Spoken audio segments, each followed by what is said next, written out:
Assalamualaikum warahmatullahi wabarakatuh. Selamat pagi, buat Devian selaku dosen mata kuliah Sistem Informasi. Adapun topik yang akan kami bahas adalah pengembangan sistem informasi metode prototyping. Sebelumnya, saya akan mengenalkan anggota dari kelompok 1, yaitu ada Abdul Bakati, Aku Tadi, Alam Julion, Angela Zulafaat, dan Artisa Trobibo. Selanjutnya adalah penyampaian dan penyajian materi. Saya persilahkan untuk Abdi membacakan materi yang pertama.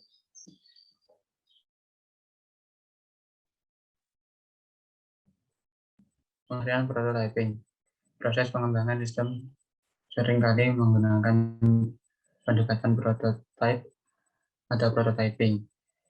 Metode ini sangat baik digunakan untuk menyelesaikan masalah kesalahpahaman antara user dan analis yang timbul akibat user tidak mampu mengidentifikasikan secara jelas kebutuhannya. Mulyanto 2009. Prototyping adalah pengembangan yang cepat dan pengujian terhadap mode kerja atau prototipe dari aplikasi baru melalui proses interaksi dan berulang-ulang yang biasa digunakan ahli sistem informasi dan ahli bisnis. Prototyping disebut juga desain aplikasi cepat atau Rapid Application Design atau RAD karena menyederhanakan dan mempercepat desain sistem.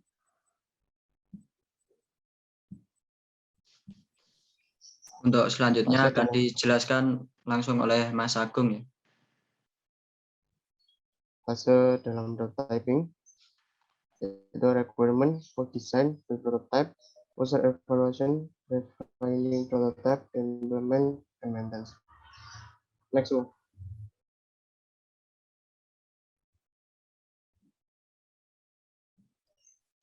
Yang pertama yaitu requirement gathering and analysis, yaitu analysis kebutuhan. Dalam tahap ini kebutuhan sistem didefinisikan dengan rinci. Dalam prosesnya klien dan tim developer akan bertemu untuk mendiskusikan detail sistem seperti apa yang akan diinginkan user. Yang kedua yaitu quick design atau desain cepat. Dalam ini pembuatan desain sederhana yang akan memberikan gambaran singkat tentang sistem yang ingin dibuat. Selanjutnya yaitu build prototype, yaitu bangun prototype. Setelah mendesain, selanjutnya pembangunan prototype yang akan dijadikan rujukan tim programmer untuk pembuatan program atau aplikasi. Selanjutnya user evaluasi pengguna awal. Di tahap ini sistem yang telah dibuat dalam bentuk prototype dipresentasikan pada klien untuk dievaluasi. Selanjutnya klien akan memberikan komentar dan saran terhadap apa yang telah dibuat. Terus refining prototype, memperbaiki prototype. Jika klien tidak mempunyai catatan revisi dari prototype yang akan dibuat, maka tim akan lanjut pada tahapan 6. Namun jika klien mempunyai catatan untuk perbaikan sistem, maka fase 4 sampai 5 akan terus berulang sampai klien setuju dengan sistem yang akan dikembangkan. Selanjutnya akan dilanjutkan oleh Alam.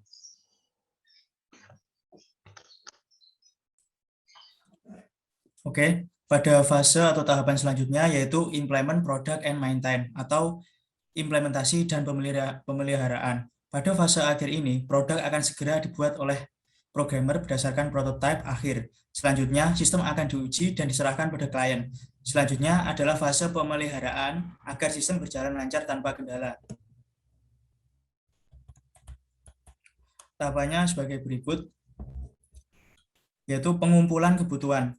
Langkah pertama kali yang harus dilakukan dalam tahapan metode prototype adalah mengidentifikasi seluruh perangkat dan permasalahan. Tahapan metode prototype yang sangat penting adalah analisis dan identifikasi kebutuhan garis besar dari sistem.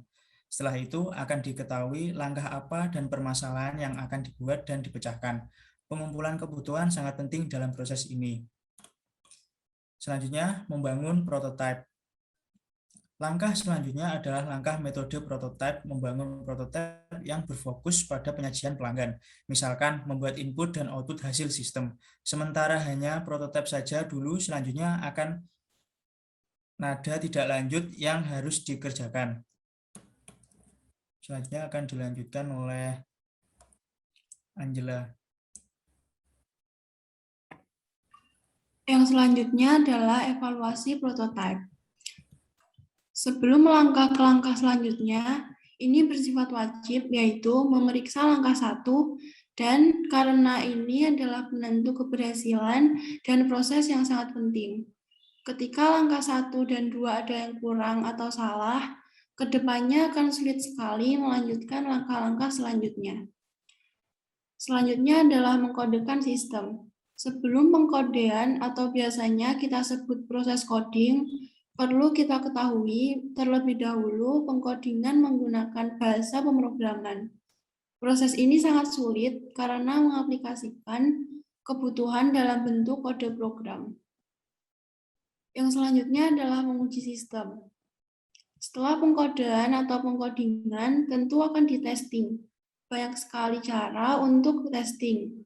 Misalkan menggunakan white box atau black box. Menggunakan white box berarti menguji codingan, sedangkan black box menguji fungsi-fungsi tampilan apakah sudah benar dengan aplikasinya atau tidak. Yang selanjutnya adalah evaluasi sistem. Mengevaluasi dari semua langkah yang pernah dilakukan. Sudah sesuai dengan kebutuhan atau belum. Jika belum atau masih ada revisi, maka dapat mengulangi dan kembali di tahap 1 dan 2. Selanjutnya akan disampaikan oleh Ardi. Selanjutnya adalah penggunaan sistem.